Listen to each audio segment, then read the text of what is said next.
Antes de ponerme a explicaros este proyecto, que espero que lo veáis, ¿se ve? ¿Se ve el barco? Sí. Se ve. ¿Veis un barco como se hunde? Bien. Exacto.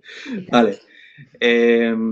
Nada, contaros un poco que a la hora de realizar cualquier proyecto, hay una cosa que creo que es muy interesante que siempre nos planteemos, que es, siempre he insistido mucho en el tema de los bocetos. Los bocetos son muy importantes, sobre todo cuando haces un trabajo de este tipo que requiere bastante tiempo a la hora de realizarlo.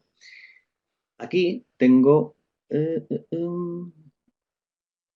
algunas imágenes que me gustaría compartir con vosotros. Por ejemplo, a la hora de realizar pues, cualquier proyecto, es interesante primero utilizar unas referencias, algo que nos interese. Aquí, pues sería una cosa tremendamente evidente, ¿vale? Me interesa reproducir el personaje de animación que tenemos a la derecha y he encontrado esta modelo que me va perfecta, pues tanto por el peinado como por su estructura física y la postura. Entonces, con esto yo puedo empezar a trabajar hasta llegar a algo como esto, que no deja de ser un trabajo que lo puedo llevar a más o menos detalle. Para poder hacer este tipo de cosas está muy bien que, lo dicho, utilicéis referencias. Una buena referencia es esta misma imagen. Aparte de eso, puedo utilizar, pues, por ejemplo, ¿se sigue viendo? Estoy viendo comentarios de que no se ve. Yo lo Se estoy ve. Vale, viendo bastante vale, vale. fluido ahora y te oigo Pues ya bien, sí. está. Perfecto. Seguimos así entonces. Para poder llegar a algo como esto, lo suyo es tomar referencias de cosas que tengamos cerca. Podéis utilizar fotografías de todo tipo.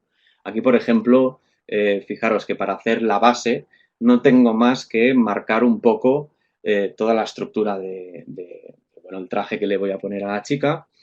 Luego le doy algunos sombreados, marco algunas zonas ya separadas, por ejemplo, el brazo que se ve en un plano más cercano, marco algunas zonas que serían separadas de lo que sería el traje, separa la parte de detrás de la parte del pecho y el lateral, y si sigo, pues ahí veo cómo voy detallando un poco, siempre buscando dar volumen. El volumen, y esto los que sois estudiantes de mis cursos avanzados de matte painting, sabréis que soy muy pesado con eso, y es que el volumen es clave. Aquí todavía sigue siendo bastante plano. Fijaros las partes así más coloradas, que están totalmente planas. Las partes blancas ya empiezan a tener un cierto volumen y se insinúa que la luz viene de arriba al frente. Eso ya me lo da también la fotografía. O sea, si me sirvo de una fotografía para poder practicar o entender cómo trabajar las luces y las sombras, pues eso que llevo ya ganado. Entonces, trabajar con fotografías, como es este el caso, va muy bien para practicar. Yo os invito a que hagáis esto, que utilicéis una fotografía que os guste, un personaje de ficción que os guste y intentéis transformar el de la fotografía en el de ficción. Puede ser un dibujo, puede ser lo que sea. Aquí, pues, fue eso, ir añadiendo distintos elementos, sus sombras, sus luces, sus colores, para intentar adaptarlo todo y llegar, pues, a algo como esto que no deja de ser el mismo personaje que veis aquí detrás. ¿Vale? Eh, por supuesto, esto es una práctica, es un ejercicio. Yo a veces hago ejercicios de este tipo pues para no perder la práctica. Igual que un pianista tiene que tocar cada día para no perder nunca la práctica, pues en el tema del dibujo yo os recomiendo que si cada día no podéis, no pasa nada. Pero en la medida que podáis, ir practicando porque siempre irá a vuestro favor. Vais a ganar en tiempo de ejecución, vais a aprender muchísimo. Eh, Notaréis que de forma natural os vais como enamorando de ciertos pinceles que os son muy cómodos y es que muchas veces me preguntáis, Carlas, ¿qué pincel utilizo para esto? ¿O qué pincel debo utilizar para esto otro? Pues no es tan importante, es más una cuestión bueno, de haceroslo a vuestro rollo, lo que os sintáis cómodos. Esto es otro ejercicio que hice hace tiempo que no es más que cuatro trazadas sobre las que empiezo a pintar, empiezo a colorear para generar pues otra vez un cierto volumen, ciertos colores, ciertos efectos de luz, como el brillo de la uña. Y para eso no es que yo sepa cómo se hace ya de inicio, sino que he tomado referencias, pues he mirado eh, cómo funciona la luz en una uña que está pintada, cómo funciona la luz en la piel, cómo funciona la luz en los labios. Pues fijaros que en todo lo que es la piel es como más suave, en la uña es mucho más marcada y en los labios, que en este caso están un poco húmedos, sea por el maquillaje o porque los labios normalmente tienen un cierto porcentaje de humedad, pues ahí lo tenemos. Pero las referencias siempre van a jugar a nuestro favor, con lo cual esto es simplemente para animaros a que si consideráis que no sabéis dibujar, pues penséis que sí que sabéis. Lo único que os falta quizá es utilizar las suficientes referencias para pulir vuestra manera de trabajar. Nadie nace sabiendo dibujar perfectamente. Hay mucha práctica detrás, hay mucho ejercicio y sobre todo hay muchísimas referencias. Y el simple hecho de copiar lo que estáis viendo, si os vais al parque y empezáis a dibujar un árbol que tenéis enfrente, ya veréis que aprendéis muchísimo de ese árbol, de la corteza, de cómo se ramifican las distintas ramas, de cómo dibujar las hojas, de cómo funciona la luz, o en este caso que estáis viendo, cómo ir aplicando en función de la dirección de luz que he definido, pues distintos materiales, distintos colores y cómo se comportan entre ellos y sobre todo generar el volumen, el contraste para pues, que eso tenga la suficiente fuerza y funcione de forma independiente, como una imagen, ¿vale? Con lo que os quede claro, que nadie me diga otra vez que no sabe dibujar. Sabéis dibujar. Otra cosa es si lo que vais a dibujar lo sabéis porque ya lo habéis hecho 100 veces o es nuevo y por lo tanto necesitáis práctica, ¿vale? Muy bien. Visto esto, que es simplemente un introductorio así divertido de pues, ejercicios que podemos hacer para dibujar, para ir aprendiendo y sobre todo el tema de las referencias, que es importantísimo. Vamos a este proyecto de aquí. Este proyecto es el último que he hecho, es para la revista Sapiens, es la portada que saldrá en el número del mes de julio, o sea, de aquí 2 semanas. Hoy ya iba a imprenta, con lo cual está nuevecito, nuevecito. Bueno, pues este proyecto me pidieron hacer un galeón del siglo XVII concretamente, con lo cual buscamos el galeón, ahora os enseñaré, que es una mezcla de dos. Y teníamos que representar cómo estos galeones pues se hundían, pues obviamente pues porque iban cargados de plata o lo que fuera y era interesante pues para empobrecer al enemigo y simplemente hacer que no llegaran las cargas. Es una manera también de luchar contra él. No solo la lucha directa, sino pues eso, hundir sus flotas más valiosas.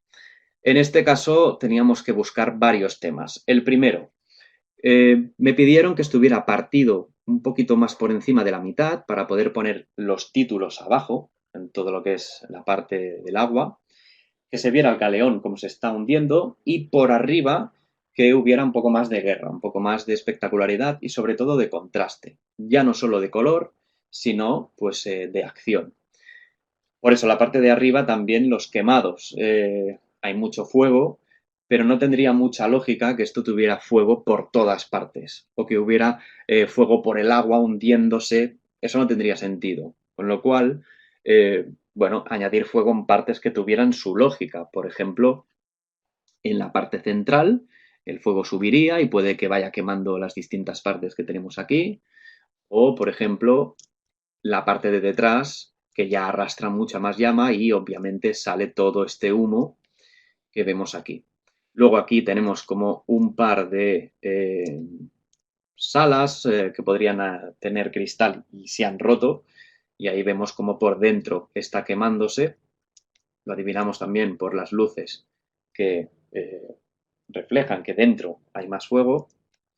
Y luego tendríamos esta parte de aquí, que es una explosión. Una explosión que tendría todo el sentido teniendo en cuenta pues que ya que estos galeones solían estar armados, iban preparados con muchos cañones. Este, de hecho, es primo hermano del Vasa. Si buscáis por internet VASA, os saldrá un barco que de hecho lo construyeron, era enorme y al salir de puerto ya se hundió. No calcularon bien y, bueno, se conserva perfectamente porque es que apenas tuvo vida en la superficie, fue directamente al fondo del mar.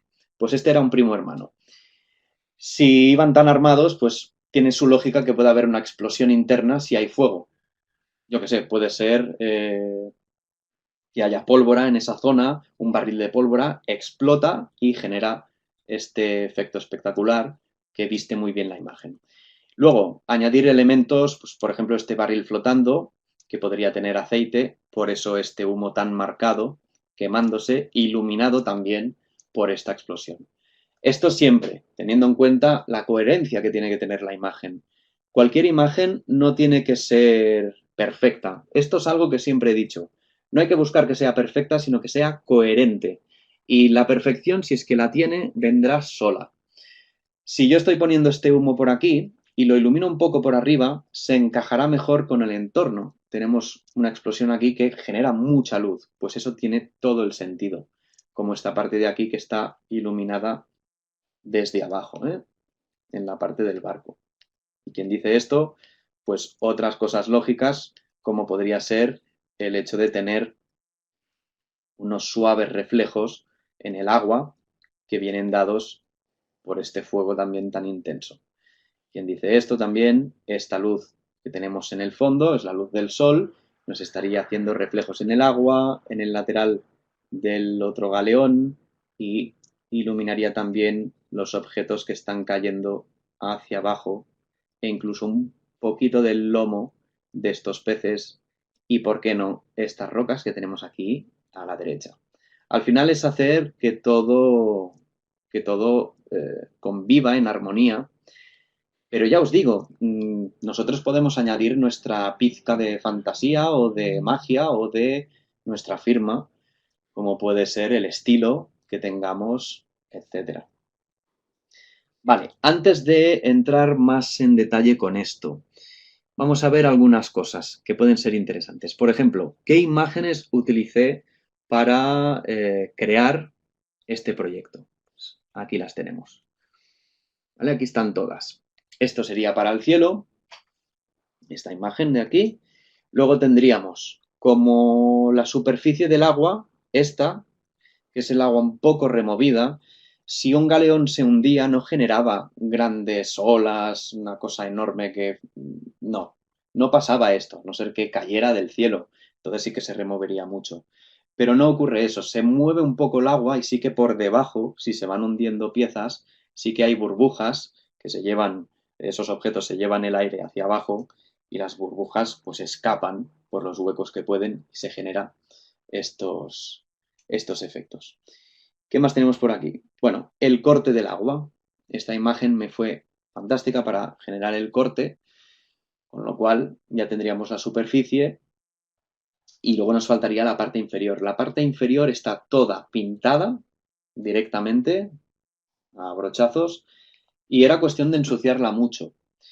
Pensar una cosa, lo que nos da la sensación de que esa imagen está debajo del agua es simplemente que hay partículas flotando en esa agua. Todo lo que es submarino necesitamos ese efecto. Si no, parece que estemos flotando en el espacio y no hay nada allí. Pues cuando queramos hacer imágenes subacuáticas, es esto, añadir partículas flotantes como estas o como estas, que me fueron de maravilla porque ya tenían un poco la forma hacia la que el barco se iba a inclinar. Estas de aquí también. Y es cuestión de utilizar pues una selección adecuada, con curvas, con máscaras, para poder quedarnos con la parte que nos interese. Luego, para las rocas del fondo, estas de aquí, que ya tienen una buena iluminación. Luego, la tortuga no la puse porque no tiene mucho sentido, ya que esta escena estaba situada en Sitges, en la costa catalana, con lo cual ahí tortugas de este tipo no habría. Es importante documentarse. obviamente, y más en trabajos de este tipo que son históricos. Esta revista Sapiens es histórica y es muy importante que todo lo que sale sea verificable, sobre todo porque los lectores de esta revista son muy aférrimos de que todo esté bien documentado, todo sea posible y no haya cabos sueltos, que siempre hay alguno, pero bueno, son licencias artísticas que nos podemos dar. Luego, ¿qué más tenemos? Tenemos esto de aquí, que es ideal para hacer un poco de algún objeto que haya caído en el agua y genera este efecto, o por supuesto elementos extra como pueden ser pues esto para el agua removida de debajo del barco, que de hecho esto está fotografiado en la superficie, es uno de los trucos que ahora os mostraré, distintas olas, más efectos de ola, aquí la espuma para ponerla encima y obviamente pues, fuego con humo, humo limpio, humo un poquito más blanco, que sería el humo que está más lejos de su fuente, fuego, que aquí en cuanto a fuego es cuestión de utilizar varias imágenes. Aquí tengo una imagen muy pequeñita, pero que bueno, ya me servía porque era el efecto de trozos de la explosión que se genera detrás del galeón. Y poco más. Estas son las imágenes que utilicé. Un poco de textura para debajo del agua, que siempre funciona muy bien, y algunas partes que a lo mejor quedaban demasiado definidas. Por lo tanto, con todas estas imágenes bien mezcladas, logramos lo que habéis visto. Pero nos falta un elemento clave, que es el galeón, por supuesto. Este galeón, de hecho, está hecho a partir de dos modelos 3D. Uno es el galeón en sí y otro es la parte de detrás. La parte de detrás es la reproducción del basa que os estaba comentando antes. Y se la pusimos detrás al galeón para realizar el render. Digo se la pusimos hablando en plural porque antes comentaba que a veces colaboro con David Abos. Y es que me echa un cable porque cuando hay mucho trabajo si él se pone con el 3D, genera el render y yo voy preparando la escena, luego es casarlo y, bueno, empezar a añadirle toda la magia. Os enseño el 3D en cuestión. Es este de aquí. Fijaros que es el mismo galeón, pero la parte de atrás cambia. Pues ahí es donde adaptamos el otro galeón. Entonces aquí esto es Blender y Blender pues es un programa gratuito que tiene un potencial brutal y últimamente yo me estoy interesando mucho en él para mis composiciones porque aunque yo no domino el 3D, sí que puedo realizar algunas modificaciones, implementarlas y rápidamente luego en Photoshop, que es algo que sí que domino, pues puedo acabar de ajustar todo lo que necesite. Este galeón tiene un nivel de detalle brutal y realmente pues nos iba perfecto para lo que necesitábamos. Era cuestión de buscar el punto de vista que me interesaba, que era este. Fijaros la luz que ya está focalizada en el lateral, ya pensando en la luz del atardecer que pondremos en la composición y listo. Era cuestión de tirar el render y se acabó. De hecho, el render, no sé si lo tengo por aquí, pero bueno, ya veis que la imagen es el mismo barco, pero con la parte de atrás distinta. Vamos a ver el render si lo tengo por aquí. A mí me suena que sí que lo tenía. Que me gustaría enseñároslo. Ahí está. ¿Vale? Esta es la imagen que me pasó David, en la que tenemos la parte de atrás, que esto no liga en absoluto, entonces tuve que rehacer la parte de abajo del casco para que funcionara mejor en conjunto. O sea, a partir del render no acaba todo, sino que hay mucho trabajo detrás. Y estos son una serie de objetos que añadimos en el agua, más el otro galeón. Entonces, a partir de aquí, empiezas a trabajar en lo que sería la pieza. Vamos a ver la pieza un poco cómo está distribuida. Por ejemplo, aquí tenemos el fondo, la parte del cielo. Luego tendríamos el... A ver, un segundo, que es que esto se carga un poco, ¿eh? Demasiadas cosas abiertas. Vale. Segundo, voy a quitar Blender, que siempre consume muchos recursos. Sobre todo cuando cargas las texturas, ¡buah! Y si el modelo es grande como este, más. Vale, lo que os comentaba. En este caso tenemos el cielo por este lado, luego el humo y esta parte que sería la zona del agua. Esto me interesa que veáis un poco cómo está estructurado. Por ejemplo, si miráis aquí, tenemos todo esto. ¿Vale? Empezaríamos con algo como esto que veis en pantalla, que ya tiene algunas pequeñas burbujitas. ¿Vale? Entonces, lo que os decía, para que dé la sensación de que es agua, hay que añadir muchas y en función de la escala. Bueno, lo que decíamos, las burbujas ayudan mucho a generar ese efecto de que realmente esto es un líquido. Bueno, aquí estarían los peces y aquí viene lo bueno, que es el efecto del agua movida. Este efecto es simplemente varias capas que yo he puesto aquí en modo superponer. Con el modo superponer, si yo a estas capas les hago antes un paso alto, convierto esa textura, que es el oleaje que os había enseñado antes, que teníamos aquí. Este no, ¿eh? Este de aquí. Este oleaje lo convertimos en una textura y ahora es cuestión de aplicarlo con máscara con más o menos intensidad donde me interese. Fijaros que aquí lo he hecho un poco envolvente. Aquí un poquito más. Y aquí termino de darle un poco más de intensidad en según qué partes. Sobre todo las partes en las que, en teoría, la luz del sol del fondo incide con más fuerza y no en la parte que hay sombra producida por el propio barco. Luego tendríamos unas rocas. Las rocas simplemente para generar profundidad, para no dejar la composición con tanta agua. No era necesario y queda más recogida. Pero bueno, esto es ya una licencia que me doy yo. Un poquito más de burbujas, sobre todo en la parte de aquí de las rocas, para que no quede esta parte tan limpia. No tendría mucho sentido que todo el líquido fuera, toda el agua del mar en esta parte tuviera mucha partícula y aquí tan poca. Pues lo vestimos un poquito con esto de aquí, desenfocando porque está más cerca de nosotros que el resto, y a punto. Aquí los objetos. Aquí podéis ver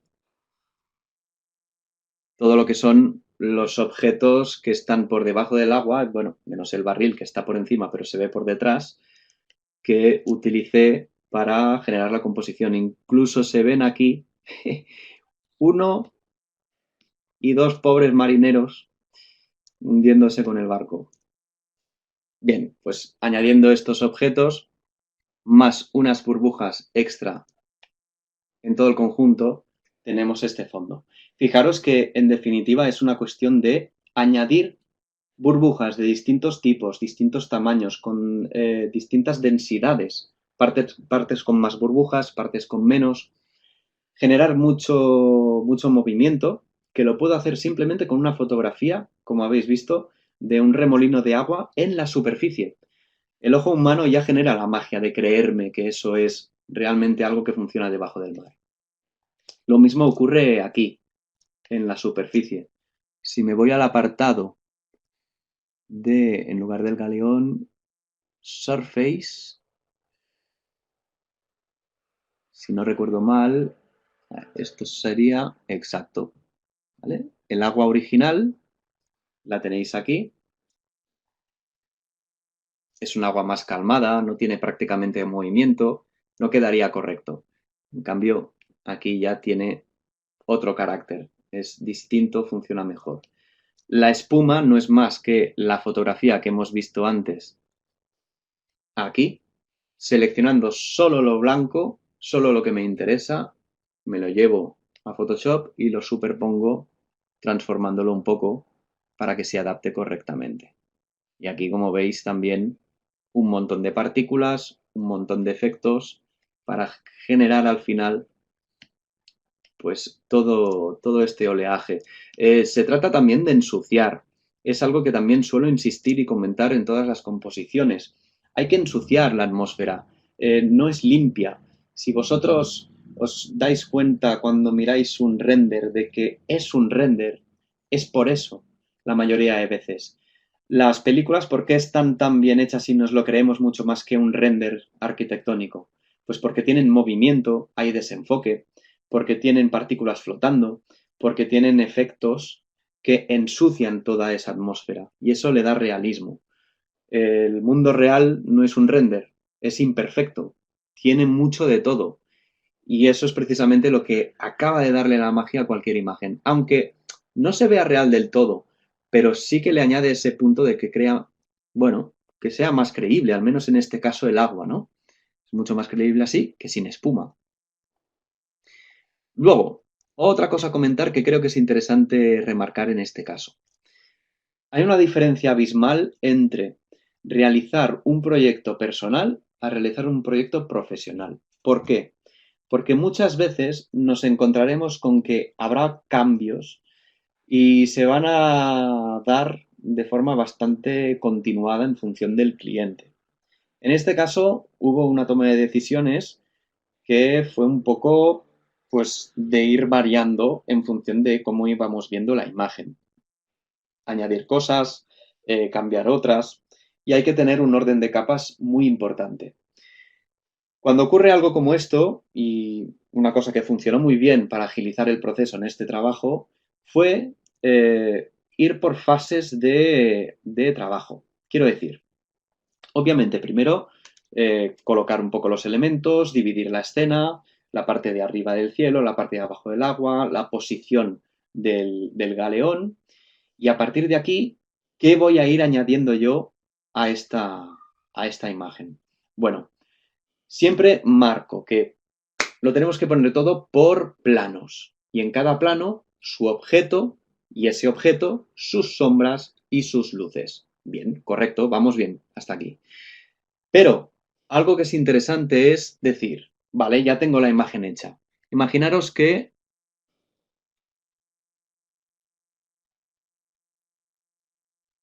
esto era con lo que había quedado yo con el cliente. Bien, y ahora me dice, añádeme fuego. Bueno, pues no iré capa por capa buscando dónde añado el fuego, sino que me iré directamente a generar un grupo de fuego o de luces en el que ya trabajaré todo lo que tenga que ser fuego. En este caso lo dividí en dos grupos. Uno era el fireback, que sería el fuego que se ve por detrás e incluye el humo, y luego tendríamos el fire normal, que estaría por encima de lo que es el barco. De esta manera, de forma muy ágil, puedo trabajar todo el fuego de golpe. Otra opción es ponerle siempre a las capas el nombre fire y buscarlo por aquí arriba por nombre. Si yo aquí en capas marco Fire, me salen las capas de Fire. O si pongo, yo qué sé, Galleon. Muy bien, Carlas. No hay ninguna capa de Galleon, sino de Galleon. Lo escribí mal. Pues ahí está. Distant Galleon, Galleon, ahí estaría, que son simplemente dos grupos. O, por ejemplo, Water, todo lo que sería de agua, o Bubbles, todo lo que serían burbujas. Es una manera rápida de acceder a modificar solo esas capas. Hecho esto, tendríamos las luces, todas las luces que yo quiero añadir a la escena. Es interesante cuando ya está configurada añadir estas luces de refuerzo para que la escena acabe de ensamblarse consigo misma. La luz es algo que afecta a todo, genera sombras, pero también nos va a ayudar a dar el realismo que le falta. Aquí tal cual está se ve un poco empastada, pero si añado las luces se genera un punto de profundidad, separamos también el galeón del fondo y, bueno, resalta mucho mejor todo el conjunto. Hasta le da un punto de calidez y de luz, de refuerzo, que le sienta muy bien. Por último, aquí hay una capa de luces finales en modo sobreexposición lineal, que los que sois estudiantes míos sabréis que amo ese modo y va muy bien para terminar de reforzar sobre todo lo que serían luces generadas por elementos en la propia imagen. Por ejemplo, aquí, todo lo que es el fuego, Fijaros que el galeón está muy oscuro, pero hay una fuente lumínica que viene de muchos puntos bastante intensa, que es el fuego. Pues ahí está esta capa con la que acabo de vestir todo lo que es el galeón, todo lo que es la iluminación que le haría falta, teniendo en cuenta esas fuentes de luz. Y nada más, finalmente, un par de propuestas de título, que es simplemente que pueda hacerse de una manera muy limpia, el título por detrás del galeón, sin estar manchado por el humo, y si lo pongo por debajo del fuego, lo tengo por detrás también del humo, con lo cual queda un poco más sucia, pero quizá un pelín más realista si es lo que buscamos. Esto ya queda en manos del cliente y por eso tiene el original y seguro que la portada, quede como quede, será espectacular porque se lo vale, se lo vale. ¿Eh? Este punto de Piratas del Caribe que tenemos ahí. Y nada más, os diría que me he pasado del tiempo. Ah, no, bueno, media hora, larga. O con lo cual, no sé, Ana, ¿cómo lo ves? ¿Hacemos 10 minutitos de preguntas y pasamos a tu parte? Sí, adelante. Podemos reducir a 5 minutos las preguntas por quien tenga que Vale, marchar. De hecho, tienes aquí algunas preguntas que te han hecho por el chat. Mira, por ejemplo, si genial. quieres te las nombro así de las últimas que han hecho. De todas formas, apuntar vuestras preguntas, que después ya nos quedamos un rato para charlar. Alejandro pide que para qué tipo de cliente se pidió este trabajo tan espectacular. Está claro, la revista Sapiens. Cuéntanos. Sí, Sapiens es una revista histórica catalana que apuesta mucho por portadas con una carga artística muy bestia y la verdad es que bueno, es un gusto eso. Lo que pasa es que siempre, bueno, lleva mucho trabajo, sí, sí. Es algo que es bastante poco usual, ¿eh? Que este tipo de trabajos vayan a una publicación de este tipo. Suelen ir más bien a publicidad, porque el presupuesto es bastante mayor y obviamente un trabajo como este, pues tiene una carga de trabajo muy potente. Aquí lo habéis visto muy en plan rápido, pero es que hay muchísimas capas aquí, hay mucho trabajo, muchas horas puestas. Aunque también os digo, esto se hizo en aproximadamente 8 días, 8 días más o menos, Wow. con lo que el tiempo también estaba muy ajustado. Bueno, es una cosa bastante poco común que un cliente que se dedica al mundo editorial te haga un encargo de esta envergadura. Pero oye, bienvenido sea. Por aquí hay una pregunta un poco más atrevida. Pregunta, ¿cuánto se cobra por un trabajo de este tipo? Mucho, Bien, mucho. buena respuesta. ¿Vale? Eso, eso no soy yo muy a menudo. Blanca pregunta si desde un inicio trabajas en CMYK. No, Eh, nunca, nunca. Bien. nunca. Siempre trabajo en RGB, siempre, incluso entrego el original en RGB.